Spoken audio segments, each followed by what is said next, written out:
So I opted for sweater surgery. I'm literally putting a damp hat on my head. The gauge swatch feels so much softer. Hi everyone, welcome back to my channel, Knee Knits. My name is Amy and here I talk about all things knitting, and today is podcast episode number 44, where I'll be sharing what I've been working on for the past few weeks. In today's episode, there are a lot of different projects to talk about. It's been a few weeks since I last filmed a proper podcast, so I have a handful of finished objects to share. I have some works in progress to update you all on, some new cast-ons as well, and some fun, exciting yarn to share at the end of the episode. So I hope you're ready for some cozy knitting and craft time. I feel very cozy today. It is pouring rain outside. We haven't really had much rain all summer and the temperature just suddenly dropped. It's been raining yesterday. It's pouring rain all day today. Really gloomy temperatures in the low 60s. So it definitely feels like fall, which I'm excited about. It's kind of fun, but I did have to switch up my filming location today just so I could get as much natural light as possible.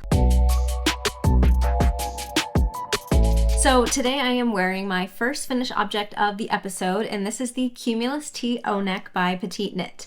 The Cumulus Tee O-Neck is a top-down raglan t-shirt. It is fingering weight, and it was my last summer knit of the season. I just cast this off a few weeks ago. The Cumulus Tee O-Neck is a sister pattern to the Cumulus Tee, which features a V-neck. You can see the classic O neckline here, a little bit different. I did use the suggested yarn for this project, which is Knitting for Olive Pure Silk in the color Putty. And yeah, this is what it looks like on. To no one's surprise, I really love this t-shirt. I mean, I have a Cumulus Tee and I wore that all the time. I really love the Knitting for Olive Pure Silk fabric. It just feels so nice to wear. It's a little bit tedious to knit with, but I definitely think it's worth the effort and the energy it takes to create. I did use 3mm needles to meet gauge for this project. The gauge is 28 stitches per 4 inches or 10 centimeters and 40 rows per 4 inches or 10 centimeters. So definitely a tight gauge, but creates a really nice fabric. I made size small for myself, which was the recommended size based on my bust measurement. The suggested ease on this pattern is about 2 to 3 inches, and when I finished knitting this and I laid it flat and measured it, I measured a width of my body to be 36 inches, which would give me 2 inches of positive ease. So this is what 2 inches of positive ease looks like on me. Now I am expecting this to grow with wear because it is pure silk. It is not going to have as much elasticity as a wool would have, so this naturally will sort of widen as I wear it, as I have experience with my Cumulus Tee. Nothing dramatic. I expect this to maybe grow by like an inch or two in positive ease. So, you know, it was 2 inches of positive ease when I blocked it. It probably now has like closer to 3 inches of positive ease because I've worn it a few times, and I wouldn't be surprised if it went up to maybe like 3.5 inches of positive ease, which is what I measure my Cumulus Tee at, and I've worn that for a few years. I didn't do any major modifications to this pattern. In fact, I did knit to the suggested body length in the pattern, which is rare for me. The suggested body length for my size was about 19 inches from the back neck, and so that is what I have. I'll quickly stand up to show you all what it looks like, and of course I have the podcaster special of knit on top and sweatpants on the bottom. But this exactly is the length that I was going for when knitting it. It certainly isn't cropped, but it definitely has the ability to be tucked in if I want to. Like right here is where my sweatpants come up to. They're probably like high-waisted sweatpants, so it's one of those lengths where I think it looks good untucked, but if I want to tuck it in, I totally can, and it's not too short where it cannot be tucked in. I did shorten the sleeve length just a little bit because my arms are shorter than average, so I went for the same like look and fit of the sleeve length that Petite Knit has, which is to hit right before the elbow bend. So I think I cut off maybe like an inch of knitting for the sleeve. And the last modification that I did was omit the I-cord decreases for both the sleeves and the body. Omitting the I-cord decreases in this pattern, I hear, is a very common modification. If you read a lot of the Ravelry projects for both the Cumulus Tee and the Cumulus Tee O-Neck, some people just don't like the extra cinching that happens at the I-cord edges if you include the decreases. It gives both the sleeves and the body a little bit of a bubble effect, which I wasn't really going for, and I think I'm really satisfied with how this looks without those decreases. decreases. Overall, I'm super satisfied with this project. I'm really happy to have this very neutral colored shirt to have in my wardrobe because it'll be easy to pair with so many different outfit combinations. A lot of people have asked me if I prefer the O-neck or the V-neck more. I honestly can't say if I have a preference for either. Of course, it's definitely like your personal style preference if you like a crew neck or a V-neck. I tend to wear like crew necks 90% of the time, so this feels a little bit more natural to me. It was a little bit easier to knit because there is way less flat knitting with the pure silk, which I personally don't enjoy too much. Whereas the V-neck, you have to knit flat until you join the V, which is a lot more. So in terms of knitting, this one was definitely better to knit. And there's a little bit more neck shaping in this one versus the Cumulus Tee. The V-neck I find does ride up a little bit, so the V-neck will come up and the back will go down. And I think this shaping doesn't do that as much just because of the way that it's set up. So that could be one thing to consider if you're between the two. But honestly, I love wearing both pieces, and just depending on your personal preference, V-neck or crew neck, that should be your deciding factor for which pattern to knit. I definitely would knit this again. I said this last time I finished the Cumulus Tee, and now I'm saying it after I finished the Cumulus Tee O-Neck. It is a labor of love, takes a lot of knitting, but worth it in the end, as I've said before. So definitely an A+ project in my book. Okay, moving on to my next finished object. Now this one is a project you've seen before as sort of a finished object, and that is my DRK Everyday Sweater. So this sweater has been on my needles since the summer. It has a bit of a backstory, but before I get into the backstory, I'll talk about this pattern. It's a pattern by Andrea Mowry. It's a top-down circular yoke stockinette sweater. It features 2x2 ribbing details, and it's just meant to be one of those classic everyday sweaters, hence the pattern name, that would look good with like a lot of different outfit variations, a lot of different bottoms, and it's just a classic. It is a sport weight pattern, so I knit mine with Juniper Moon Farms Patagonia Organic Merino in the color violet. That yarn was gifted to me by the Twisted Pearl Yarn Studio. It was the first time using this yarn, and I can say that I am a huge fan of it. It is a 100% merino, non-superwash, and it's a little bit rustic or sticky. I think it's a woolen spun yarn, so it has like a bit of grip, and it's one of those yarns that's very lightweight but feels very warm and sturdy at the same time. It also is one of those yarns that absolutely transforms with blocking. I cannot tell you how soft this feels, and it did not feel this soft while knitting it. If you just touch the yarn ball itself, like at the store, it feels a little bit rough around the edges, but after blocking, it's really softened up. And this color violet is so fun. It's like the perfect deep purple, and all of the colors have a little bit of kind of like tweediness to them, or heathering. I don't know how to describe it, but you can see that it's not like a perfectly smooth color. It's got a bit of variation, which I think adds a lot of depth to the fabric. So I finished this in the summer, and I tried it on after I finished blocking it, and I had knit it way too short. It was just a little bit too cropped. I was going for a cropped fit, but it was the kind of cropped fit where if I was standing perfectly still and straight, it looked great and felt great. But as soon as I moved around, as soon as I lifted my arms, the body would just go up with it, and then it was showing like too much skin that I was not comfortable with. So I knew I wanted to add length to the body, and you can see here this has a very sizable amount of ribbing at the bottom, and I just wasn't up for undoing all of the ribbing, especially since I had done the tubular bind off here, and I just knew that was going to be a lot of work to undo. So I opted for sweater surgery, which I have done once before, and I think it worked out pretty well in the end. So basically what I did, and a lot of people have asked about this process before, so I will link below the tutorial I followed by Suzanne Bryan. I think her video shows it the best. I'll put in some clips of what I did here, but it's certainly no like cut and dry tutorial that you might be looking for. But basically it involved putting in 2 lifelines, so I had to get 2 circular needles that were the length of the body and make sure they were the same size, of course, and I had to put lifelines into the stockinette about 2 rows apart is what I did, and then you cut 1 stitch in the middle, which I think is key. This makes it much easier to undo rather than like actually cutting across the fabric. You just cut 1 stitch, and then you have to tink back, and that might be the slowest part because it doesn't exactly like frog out. You kind of have to undo it one by one with a tapestry needle or like a crochet hook.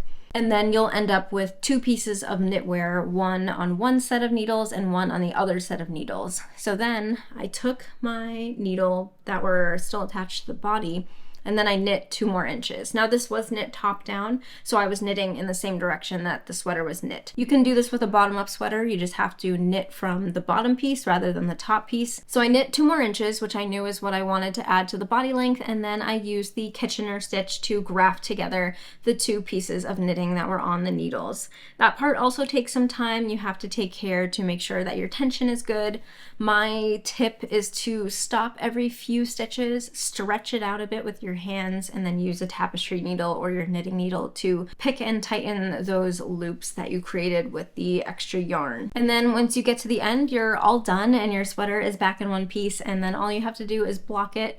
And assuming that your tension was good with the new knitting and your tension was good with your Kitchener stitch, it should be pretty invisible, which I think I achieved pretty well. I don't know if you can see at all where the lines are, which is good. I don't want you to be able to see where the difference is from the new knitting versus the old knitting. It definitely was visible before blocking, but I think that's also because this yarn plumps up a lot with blocking, so you could clearly see the unblocked yarn versus the blocked yarn. Now the only spot that I had some trickiness with this was finishing off at the end, like when I got back around the whole sweater and I had just 2 stitches left, like 1 on each needle. That was a little bit tricky to get good tension with, and it is at the beginning of the round, which was the center back, and you might be able to see right here is where that point was. So I tried my best with my tapestry needle and with the yarn to tighten that up the best that I could, but it definitely wasn't as neat as the rest of the Kitchener. But you know, center back, I don't think many people are going to be looking there. So my body length is now a full 7 inches from the underarm,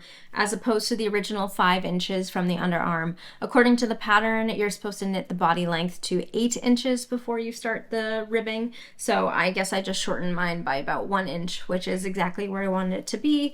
It looks great with my high-waisted jeans, and I'm really excited to wear this once it gets a little bit cooler this fall.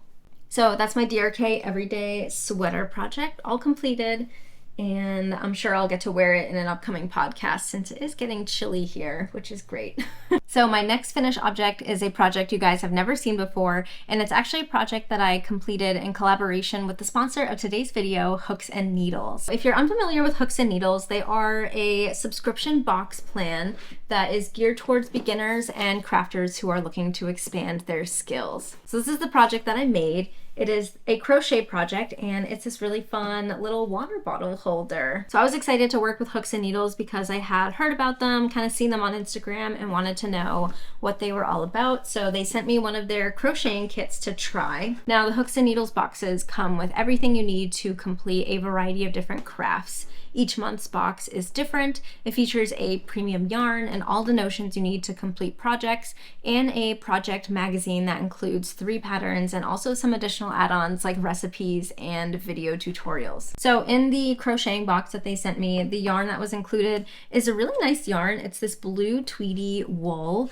and this is a worsted weight yarn, and it's 97% merino and 3% viscose to make these little tweed nips. Really cool color. I really like it. And it was really easy to work with. It's really soft and plump. I used the crochet hook that came in the kit. It came with 2 crochet hooks, so I just used one of them. I believe this is a 5mm hook. And I followed the pattern included in the magazine to create my water bottle holder. Now, the patterns that come in the Hooks and Needles kits are tiered. So there are 3 projects, starting with a more beginner-friendly, like never picked up a crochet hook before, and then ends with 1 project at the end that is a little bit more complex. So the water bottle holder was the very beginner project in this box that I received. So it wasn't necessarily something that was expanding my crochet skills, but it was just really fun to put together and sort of get back into crochet and make something that was kind of practical for me to use, since I just got this new water bottle and thought it would be fun to have a little holder for it. Overall, I really liked working with the Hooks and Needles box. In general, I find it's a great option for those who are looking to try a new craft. So if you're a knitter and you've always wanted to learn how to crochet, I think the crochet crochet box is a really great starting point because it comes with everything you need to crochet. I think the only thing it didn't come with for me to complete my projects were a pair of scissors, but they throw in a bunch of different notions every month, so I think some of their boxes might include scissors in the future. And I also think they're a great option if you want to share the love of crafting with a friend. I feel like I have friends all the time who are like, oh, I really want to learn how to knit because you knit. I really want to learn how to crochet because you crochet. I think hooks and needles boxes are a great thing to recommend to them because you get everything you need to start. The instructions I found were super clear for printed instructions. I love how they have the pictures with some text written over them so you really can see every single step clearly and there's no questioning what you have to do. The video tutorials are also super helpful. And I think the price point for these kits is really good for all that you get. I mean, I got 3 skeins of merino wool yarn in here. I got all the tools I needed to create 3 different patterns, including zippers for some of the bags that are in the magazine for this box. So I feel like for the price that this box was, it definitely was well worth the investment. Hooks and Needles is a subscription, but you are welcome to pause or cancel at any time. So I think the boxes are great for introducing your friends to a new craft or broadening your skill set in a craft you might not be entirely familiar with. Of course, I'm highlighting the crochet box today, but they do have knitting boxes as well. So if you're looking for some monthly inspiration with new projects and different yarn, because every month is different, I definitely would recommend checking out Hooks and Needles. If you're interested in 20% off your first box, you can use the code NEKNITS20 to receive that discount. Thank you so much, Hooks and Needles, for sponsoring today's video. Really excited about my new water bottle cozy. This was just one of those projects that was just really fun to whip up really quickly, give myself a break from my very long-term, like ongoing knitting projects that take a lot longer than this, and I'm really excited to start using my water bottle cozy. Okay, another finished object. I know this episode's got a lot of finished objects, but this is my Éze Basket Bag that I finally finished, and I'm so excited to show it off because it looks so good. The Éze Basket Bag is a crochet pattern. It's by Alexandra Tavel of Two of Wands. I crocheted this sort of as a summer tote. I kind of wanted that look of like those straw bags that are really popular in the summer, and I feel like this kit really fit the bill. So I did get this as a kit from Lion Brand. I used the Lion Brand 24/7 cotton in the color Hay Bale. It's a worsted weight cotton and you hold it double, and I crocheted this with a 5mm hook. So it is very dense and sturdy.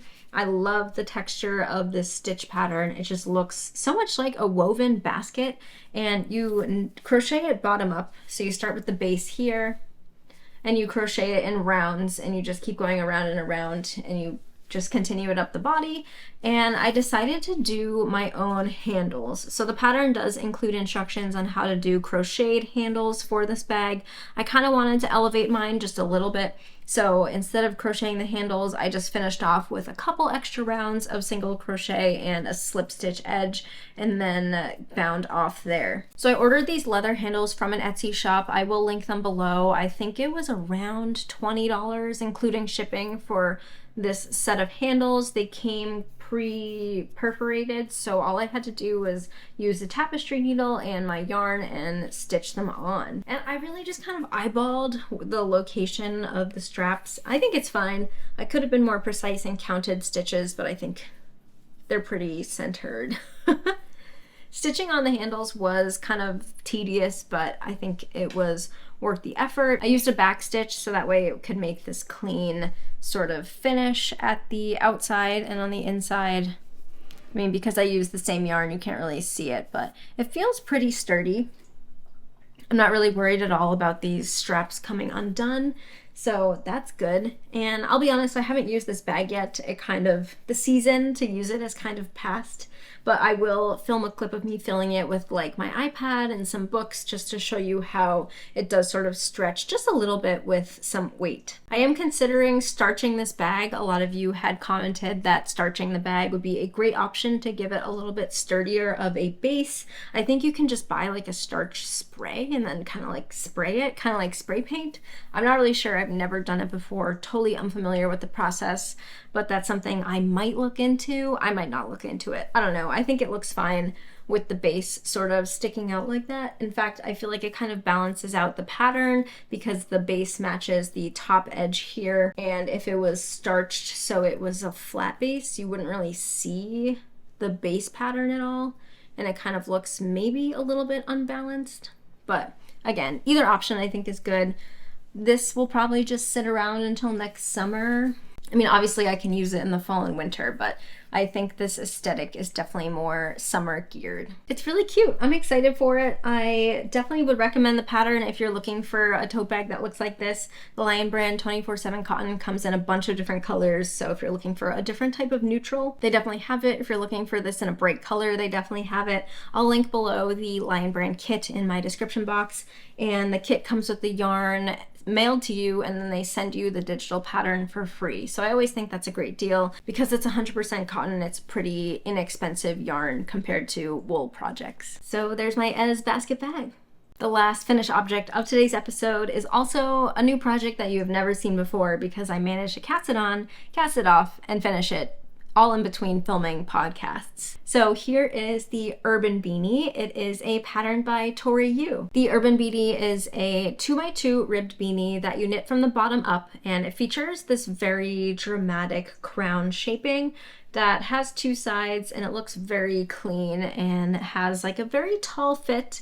You have the option to knit it with a single folded brim or a double folded brim. I opted for the double folded brim, and the yarn that I used here is such a fun one. This is the Lamb & Kid Trio DK in the color Madras from the Lamb & Kid, and this color is just a beautiful bright green. It's giving like Boston Celtics green, clover green, and it probably is truest to color. Trying to see, the lighting is making it seem a little bit paler than it is in person. I think maybe here it looks closest to the in-person color when I hold it closer to the camera, but it's just so fun. And the Trio DK was such a satisfying yarn to work with. It is a blend of 70% superwash merino, 20% cashmere, and 10% nylon. I think when I had talked about this yarn previously, I had misshared the content. I think I said I had 10% cashmere, but it's 20% cashmere, which makes it so soft and squishy and just really satisfying to knit. I feel like I couldn't put this project down once I cast on, which is why I knit it up so quickly. I used the suggested needle size, which was 3¼ millimeter needles. I use a 16-inch circular. Since you start bottom up, I just use long tail cast on, and then you just knit 2x2 ribbing for a very long time if you're knitting the double folded version. And then when you get to the crown, the decreases are actually done inside out. So as you're knitting the hat, you actually do decreases that look like this. And then you finish with a 3 needle bind off, which you can see here. Then you flip the hat inside out, and now your hat is ready to be worn. So you can see that the inside out decreases really made a clean finish on the outside, and the 3 needle bind off looks really good as well. I'm hesitating to put this on because it's actually still wet. So I had finished it maybe last week, and then I blocked it, but when I block things, I tend to not stretch out the fabric too much with pins. I just kind of lay them flat and let them dry, and with that, it kind of didn't stretch out the crown enough, so it looked a little funky on. So I actually am in the middle of re-blocking it, and I'm purposely stretching out the crown so that way it looks a little bit more natural on. So I'm literally putting a damp hat on my head so you can see what it looks like. Oh yeah. I think that looks better already with my like new blocking of stretching it out. So it's definitely like a unique style hat. I wouldn't call it traditional, and it's definitely kind of like funky, but I was really excited to have kind of this like funky style hat. It's obviously very tall, but I feel like it's just really fun, and I like to have a lot of variety with my beanies just because I wear them all the time, and sometimes the same old round beanie is a little bit boring. So this is a lot more fun, a lot more exciting. A lot of yarn options you could knit this hat out of. Since it's DK weight, you could do a fingering plus a fluffy yarn, or you could just do a single strand of DK. You could marl it. You could use 2 fingering weight yarns that have different colors. That would make a really cool effect. In general, I am a big fan of Tori Yu's beanie patterns. I think they're really well thought out and really well written, and I'm definitely in the beanie mood this season. I feel like I have a lot of single skeins and maybe just 2 skein quantities in my yarn stash that I want to knit up, and they seem very fitting to be made into beanies. So I sense a lot of beanies in my knitting future. Oh, and I keep forgetting to talk about yarn usage in this project. So the double folded beanie traditionally calls for 2 skeins of DK because you just can't get the full length out of 1 skein of 100 grams of DK weight yarn, usually around 230 yards. However, this trio DK has a lot of yardage. There's 275 yards in a single skein of Lamb & Kid Trio DK. So I was actually able to make this with just 1 skein of yarn, which is really awesome. I have 2 and was expecting to break into the second one, but I have a whole new untouched skein of this, which I think would be really fun to knit like a matching scarf or like matching mittens. I mean, how fun would that be to have just like this bright green winter set in my collection. Now let's talk about my works in progress. First up, we have my Ingrid Sweater by Petite Knit. And if you've watched my fall plans knitting video, that was a little feature in that video, so I did share a quick update, but I will still update you all here in case you didn't get a chance to see that video yet. So the Ingrid Sweater is an all-over texture knit, oversized, boxy, drop shoulder pattern by Petite Knit. It's knit at a worsted weight gauge, and I am knitting mine out of Valley Yarns Northampton in the color Ocean Heather. This is a 100% Peruvian wool in a really nice blue color. It's worsted weight and just has great stitch definition and a little bit of dimension with the color since it's one of the heathered colorways. Since I last shared this in a podcast, I was in the middle of the body and I have since finished the body, which is really exciting. Now I did make some modifications to the body because I knew that if I knit it to the pattern, it was going to be a little bit too long for my liking. So the major modifications that I first had to map them out on paper because I wanted to make sure what I was doing made sense mathematically. Because we have a lot of rows of like different sections, I wanted them to look kind of proportional. So I mapped out on paper how many rows according to the pattern Petite Knit had for each like stitch texture, hoping to see some sort of pattern, but there was no pattern. Every single section had like a different amount of rows, which I thought was a little bit weird, that there was no like consistency with how long each section was. But maybe that kind of adds to the charm of the sweater.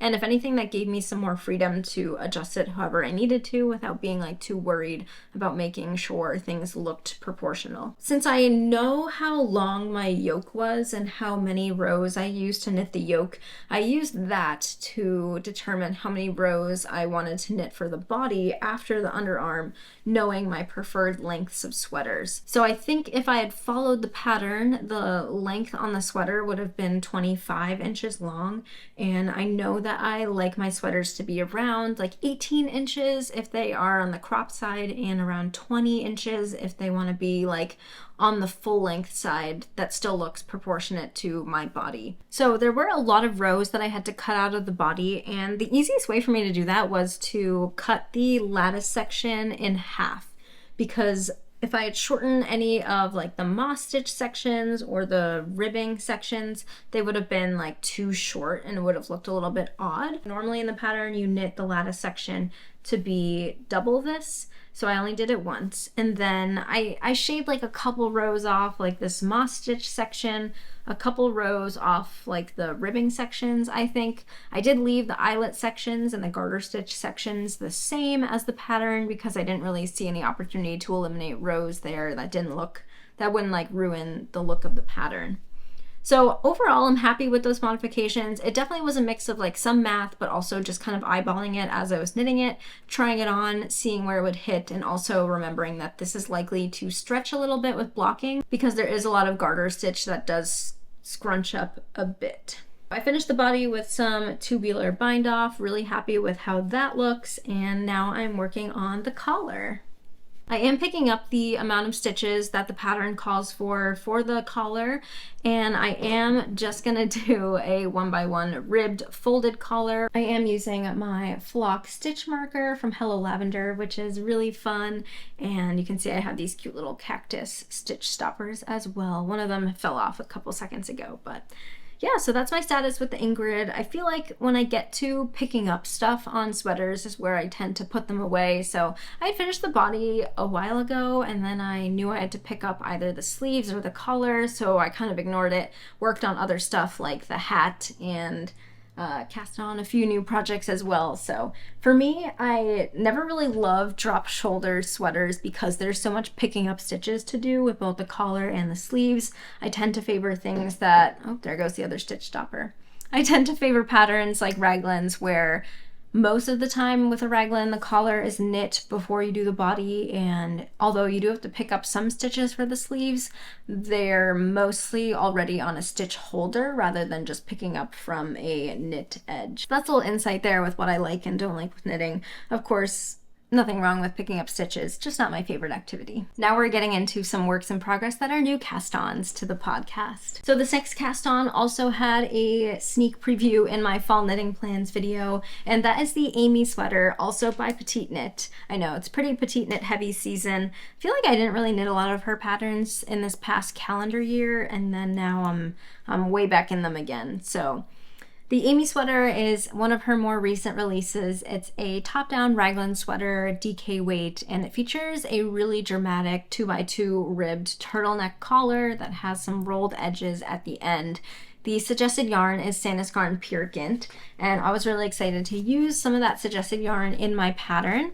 I've had this in my stash, and it is Sandisgarn Pure Gint in the color Cocoa Nibs, which is this beautiful deep chocolate brown that I've really been loving this season. I feel like it's kind of trending in like the commercial fashion world, and a new color that I was excited to try since learning that it is in my color palette. Here's my Éze sweater so far. So this is a top-down raglan, however it is one of those raglans where you don't knit the collar first, you pick up the collar at the end. So you can see here what it looks like. There's really nothing too fancy about it. To shape the back neck, you cast on and knit flat, and that raises the back neck before you join in the round. You can see it creates these front neckline increases. Yeah, so these are the neckline increases that'll go down the side of the collar. And yeah, this is what I'm at so far. I'm just in the middle of the raglan shaping, nothing too crazy here. I honestly am really enjoying working with the Pure Gint. So I am knitting with 4.5mm needles to meet gauge. The suggested needle size is 4mm needles. And the Pure Gint is just really satisfying to knit with. I feel like it creates just a beautiful knit fabric. It doesn't feel too stiff on my needles at this gauge. I kind of was worried that if the gauge was too tight that the Pure Gint wouldn't have too much give while knitting with it, but it feels really nice. And one of the interesting things is that this is another yarn that is going to soften a lot with blocking, and I had a gauge swatch. I think I put it away, but my gauge swatch I washed and soaked in water, and I can already tell as I'm knitting this and feeling it and then feeling my gauge swatch, the gauge swatch feels so much softer. So I know Pure Gint has a little bit of like a rougher texture in the ball, but I think this is gonna make a really nice, hardy, warm wool sweater. I'm not too worried about it being itchy. I think I'm sort of growing a lot more fond of slightly more rustic yarns. Not that I am disliking soft merinos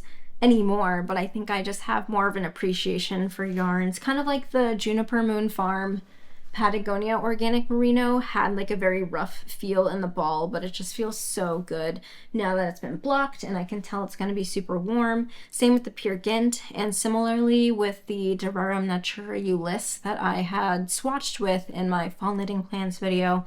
That yarn also has a very like really nice texture after blocking. So I can see myself using more yarns similar to this in the future. I'm excited at having a sweater that's going to be insanely warm. I think this winter I'm going to be wearing my sweaters a lot more than I have in the past, which I've always worn my sweaters a lot. I mean, it's cold here in Boston, but we moved into a house versus living in an apartment complex before. I feel like the apartment complex always ran warm. Like even if we didn't turn on our heat in the winter, it was like always wicked hot in that apartment. Some reason we got like residual heat from the neighbors or something. So I think that now that we have our own house where we're supplying all of the heat, and it is an older structure building, so I might need some warm sweaters to keep me toasty this winter. Really fun to have a sweater that has the same name as me and Yeah, I think it's gonna look really good. Oh, another thing that I really love about this design is like,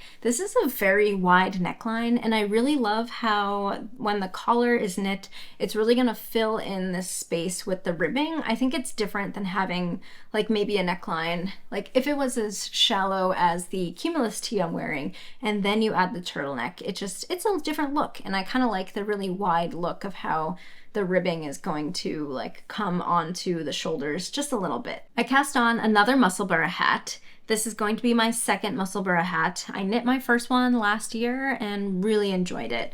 So this is my second one. The Musselburgh hat is a pattern by Éze Teague. It's kind of a famous beanie. If you look it up on Ravelry, it always has like a ton of projects and it's always pretty high up in the charts, and for good reason. It's a gaugeless beanie, so you can just cast on and you can use a variety of yarn weights, fingering, sport weight. I think it works for DK weight too. It's kind of an ingenious design where you knit from crown to crown. So you start with a small circumference cast on.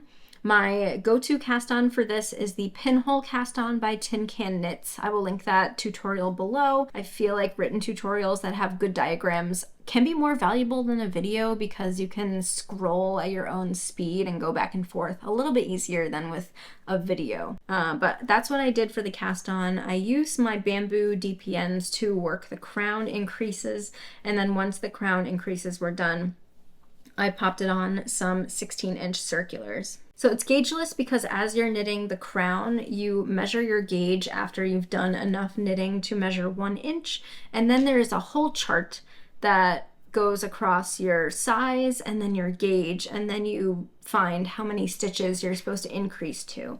So it's really a nice project that you can cast on at any time, and it's a great way to use up random skeins that you have or favorite skeins that you're excited to have. For the yarn that I'm using for this project, I think it would fall into the category of favorite skeins that I've just been really excited to knit with. So this here is a Ruby and Roses colorway from their Taylor Swift collection that was earlier this year. This is Invisible String on the soft rose base, which is a fingering weight 4-ply sock yarn. I believe it's 85% superwash merino and 15% nylon.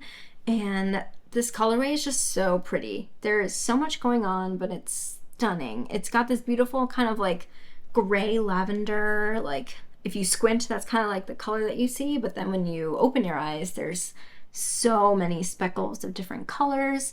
Kind of gives me like kaleidoscope or like light refracting vibes, and it's knitting up so well. I feel like this is one of my favorite variegated yarns that I've used so far because it just has such a great distribution of speckles. Like there's no color pooling, there's no obvious like big blobs of color. I mean, there's a little bit of maybe striping, but it looks pretty well spread out, which is really ideal, and I think it just is making a really fun hat, and it's really satisfying to knit up in stockinette stitch. Since I've made the Musselburgh once before with a similar 4-ply fingering weight sock yarn, I kind of knew what needle size to use. I am using US 3, which is 3.25 millimeters. I am getting a different gauge than when I made this the first time, and I think that's because I'm using wooden needles and I use bamboo DPNs for the crown, whereas my very first one I used metal DPNs and metal round circulars. So I'm getting the 6.5 stitch gauge on my hat here, and I'm knitting the size adult medium for myself. I do plan on using up as much of this skein as possible. I really like the Musselburgh when you knit it long enough so it can be folded and have a little bit of fold in it. I knew I was able to get that with my first Musselburgh, so I'll just try to match those measurements. I'm glad I kept some notes in my Ravelry page for that. So really fun project. This is like my current on-the-go project because it's really portable. I keep it in this little Nitty City bag, which is really nice, and yeah, just good mindless stockinette. It also smells really good. I think the yarn has like a scent, which is really cool. It's like very subtle, but it smells good. So overall, this is just like a very satisfying project to have, and I'm really excited to continue working on it. I honestly think this is more of a process knit than a product knit for me. Obviously, this colorway, you know, there's a lot going on, and my aesthetic tends to be more solid, but I just really like knitting with this variegated yarn, and I'm gonna like wearing the hat. I think it's gonna give like, I don't know, it's just fun. It's fun, and it has like an overall like gray purple tone, so it's still kind of neutral, even though there's a lot of different colors going on. My last work in progress today is a project that has not made it onto the podcast before. I've never mentioned it as being interested in it, and it was kind of an impulsive serotonin boosting cast on, and that is the Totally Tubular Turtle Tank by Park and Knit. 100% of my brain energy to say that. So this is a pattern that's really new. I think she just released it this year, Park Williams, and it's a turtleneck tank top knit out of tubular yarn. So the recommended yarn for this is Knit Picks Wonder Fluff, which is a sort of chainette tube blown yarn, and I had something very similar in my stash to use. You might recognize this as the Sorella yarn Surrey DK that was gifted to me from the Taylor Swift collection. This is in the color Blank Space, and this is a blown chainette, kind of similar tube yarn that is full of alpaca, a little bit of wool, and some recycled nylon. So I was just craving a project that would be like satisfying to knit, something quick and something just totally different from what I'm used to. I saw this pattern and I feel like it really fit the bill. I know I've been talking about this yarn, potentially using it for a broom sweater by Andrea Mowry, but the Totally Tubular Turtle Tank it kind of looks like broom but without the sleeves. So that seems like a win-win because no sleeves is a lot more serotonin boosting than with sleeves. Now, as soon as I cast this on, I quickly realized that this pattern is very similar to the mini mock neck tank by Jessie May Designs. If you've knit the mini mock neck tank, it uses the same construction. It's a top-down construction where you start with the back panel, you shape the neckline with short rows, there's a little bit of increasing, and you do the armhole simultaneously as the body, which is really nice because that means you don't have to go back and do any armhole finishing at the end of this project.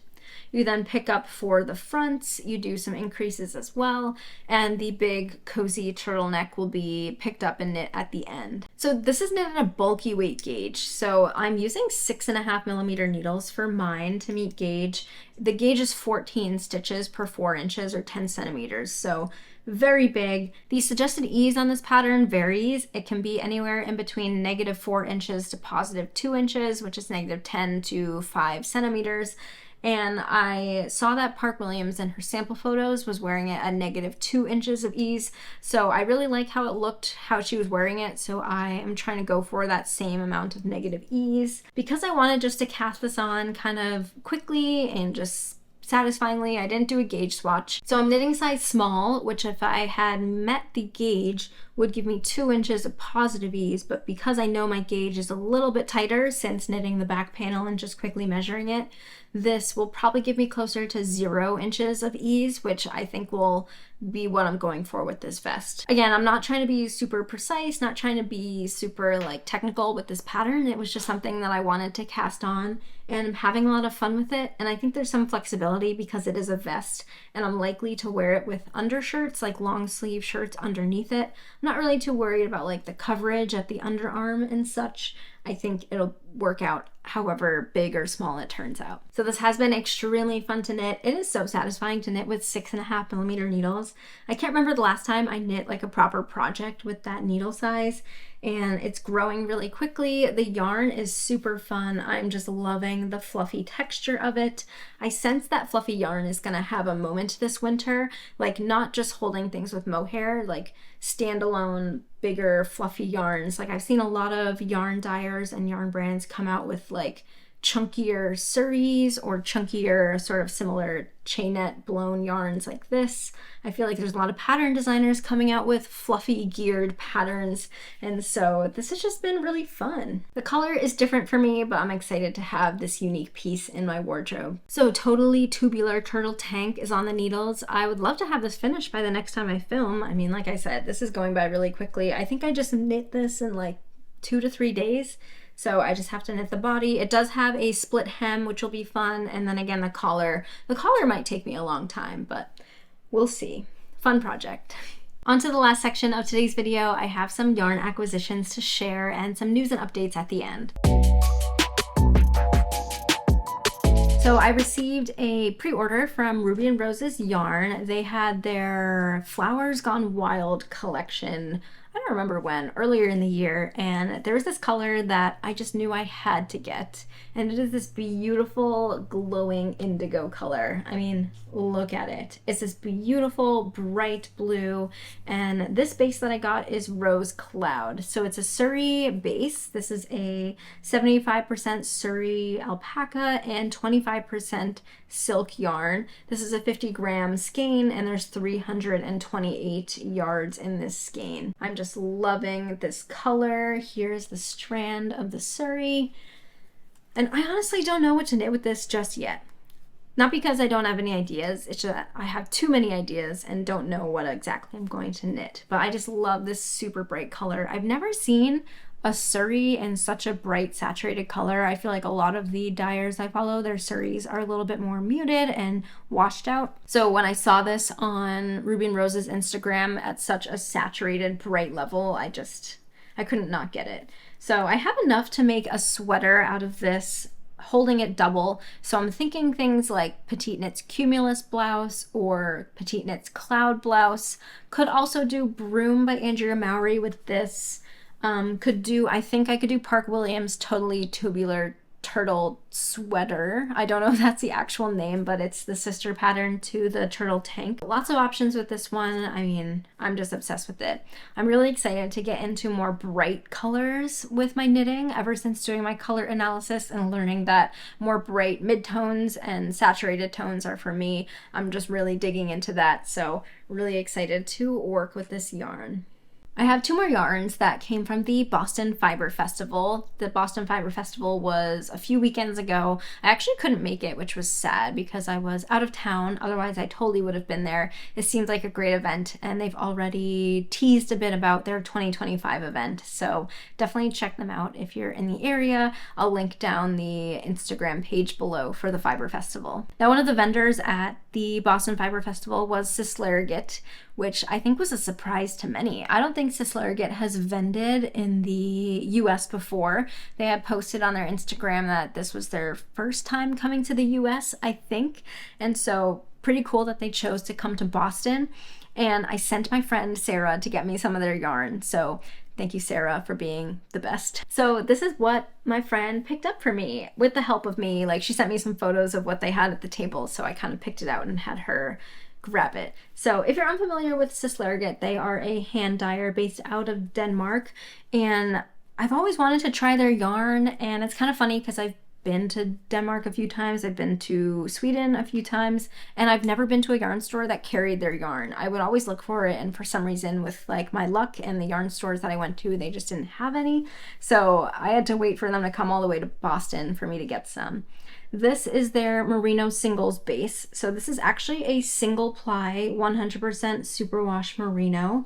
There is 400 yards in this 100 gram skein, and this is the color Coal, which you can see is mostly black, but it has some highlights of light gray in there. Merino singles is not a yarn base that I would expect to knit with. It's not really something I've gone for before. Single ply yarn is very soft, but because it's very soft, it also tends to be very fragile. It has great drape and a smoothness to it that makes it really nice for shawls and similar sort of drapey accessories. However, I received a great recommendation to try out the merino singles and hold it with a silk mohair for a sweater that is unbelievably soft and has a similar drape, but a silk mohair would help with the pilling and help with the structure of the sweater. So I got 3 skeins of this in anticipation to hold it with a black silk mohair that I don't yet have to make just like a really nice staple stockinette sweater. I think it'll be a great project. I think it'll be a great yarn to work with. I'm excited to have maybe like a black knit in my wardrobe. I've made a couple,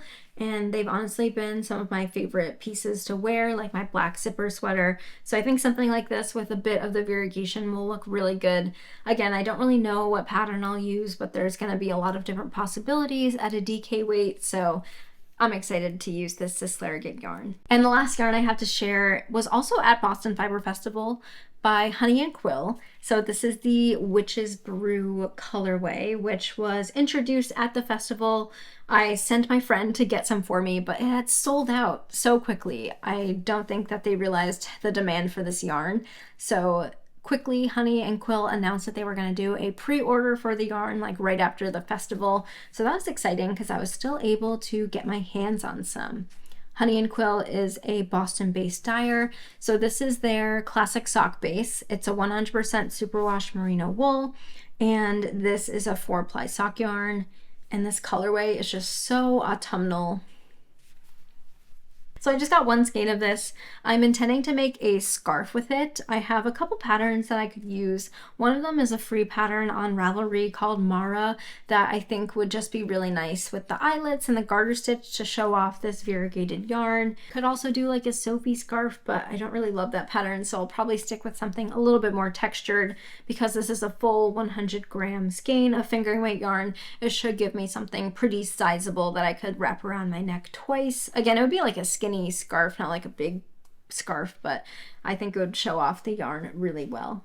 So these are my recent acquisitions. I have a few news announcements to share before I wrap up the video. The first announcement is that the Greater Boston Yarn Crawl is happening next weekend. By the time you're watching this video, it is likely to be going on like right now. It starts on Thursday, the 26th, and goes through Sunday, the 29th of September. The Greater Boston Yarn Crawl is a great way to learn about all of the local yarn shops here in the Boston area. It's called the Greater Boston Yarn Crawl because pretty much all of them are not in Boston. They're around, you know, the metro area of Boston and Massachusetts. I went on the Greater Boston Yarn Crawl 2 years ago and it was really fun. It actually was one of the very first YouTube videos that I posted. So if you want to check that out, you can, although I cannot speak for the quality of it as it was one of my very first videos. I think I'm going to try to go to all 14 shops. Maybe that's a bit ambitious, but I would love to film little snippets at each shop because I do get a lot of questions about yarn shops in Boston. So I would love to sort of highlight them in a video, so for easy reference and to show you all what is here in Massachusetts. So definitely recommend you go if you're in the area. I'll link below the website for the Yarn Crawl where they have the map of all the shops, the discounts that the shops are offering, the different events, and the hours of each shop as well. And I did want to share that my 2-year anniversary of YouTube has just passed, so I just wanted to use that as a way to say thank you to all of you who have watched my channel, continued to support me, who have subscribed. I just really appreciate it, and I can't believe it's been 2 years since I posted my first video. So it's just been a really fun journey. I always enjoy sitting down to share all of my projects with you all. If you had purchased me a pattern on Ravelry from my wish list, I just want to say a huge thank you. I quickly mentioned it at the end of my fall knitting plans video and honestly didn't expect the response that I have gotten. So if you have gifted me a pattern, thank you again. It was really kind and really exciting. And now I feel like I have so many more projects to cast on, which is fun. So thanks for joining me today. If you want to check me out on Instagram, my Instagram is ne_knits. My Ravelry is linked below. My website is linked below as well. Feel free to give this video a thumbs up and a subscribe if you liked what you saw. I post videos like this pretty often, sometimes weekly, sometimes every 2 weeks, and then I sprinkle in a lot of other knitting videos in there as well. So you can expect a Boston Yarn Crawl video to come out next, and I hope to see you in the next video. Bye.